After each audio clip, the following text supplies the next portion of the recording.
Hello guys, good morning. I am Santosh Singh and today we are going to see how to use password hyphen file in Apache Scoop.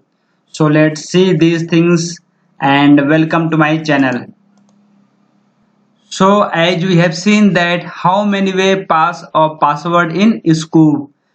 There are the three way to pass password in Scoop import command. And what those three way? First, as we know that we can pass password by using hyphen password space my password. It means you can put here your password. In this, specify the password on the command line with this parameter. This is a common way to pass database password to Scoop. This is a very insecure way as other users may be able to read your password from the command line arguments. So this is very frequently used, but this is not a secure way. And why this is not secure? Because when we are typing password, then anyone can see that password. Second way, we can pass password by using hyphen capital P. In this, read password from console. The hyphen P argument is the preferred method over using the hyphen password argument. As we can see here that hyphen capital P is the better way than hyphen password space password options.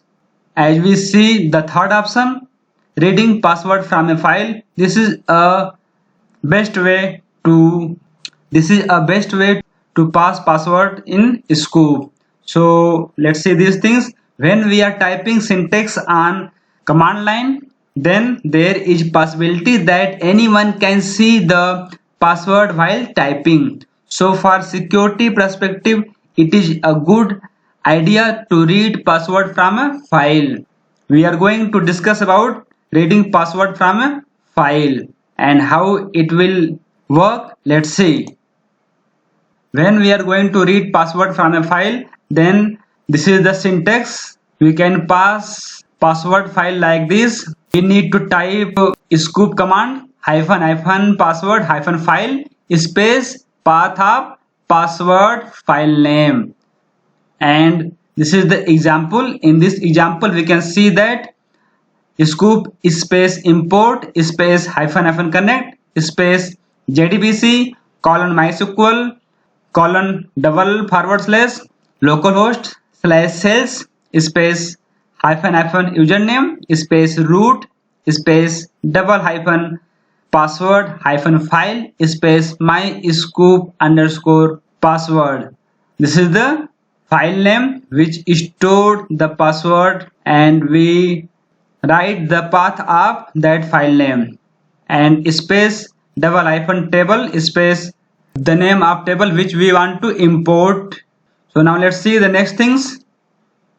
We can store and use the password file from local file system and Hadoop distributed file system. So we can store and use the password file from both location. It means we can store and use password file on local file system, and we can store and use password file from HDFS. So first we are going to see that how we store and use password file from local file system. So for that we need to create a file on local file system. So by this way we can create a file on local file system. We can type command echo space -n space the password text space arrow mark space the path of local file system. It means /home/yt/ pass.txt. In pass.txt file we put my password text, and when we press enter then we save my password text into pass.txt file on local file system. So like this way we can save password text in local file system. If you want to see that password, then you can write command cat space /home/yt/pass.txt and when we press enter, then we can see the password. So like this way we store password on local file system. Now let's see the next things.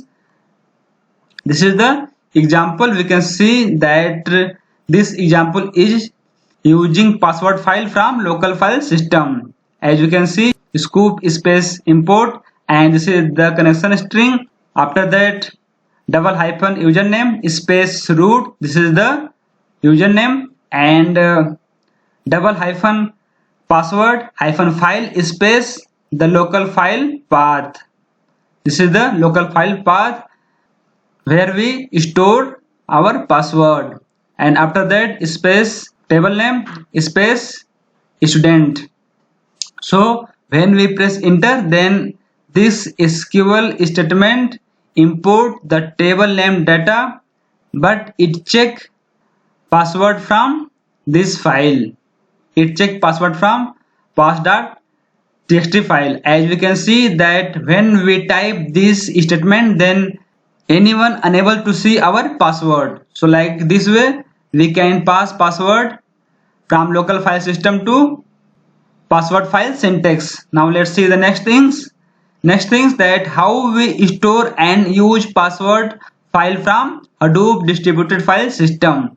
As we have seen that we can store our password file on local file system, and we can store our password file on HDFS. So as we have stored our password on local file system, so now we can copy this password from local file system to HDFS. So for copying, we can type command hadoop space fs space hyphen put space the path of local file system space the path of HDFS where we want to put the password file.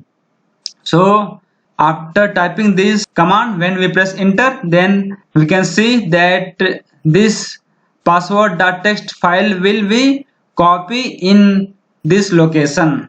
So like this way we can put our password file on the HDFS location, and we can see the output of this password file when we type hadoop space fs space hyphen cat space slash user slash yt slash pass.txt. This is the path of password file which is stored on HDFS, and when we press enter, then we can see our password. So now let's see the next things. And in this example we can see that we use HDFS password file path here. As we can see, scoop space import, and this is the connection string. After that hyphen username space root. This is the username space hyphen password hyphen file space the path of HDFS file path space hyphen table space student. It means when we are going to import a student record, then it will check password from this password file, and this file located onto the HDFS. So like this way we have seen that we can store our password file on local file system, and we can store our password file on HDFS. It means on both locations we can store our password file, and we can use that file in scoop commands. So this is all about password hyphen file command. Thanks for watching, and please subscribe my channel. Thank you so much.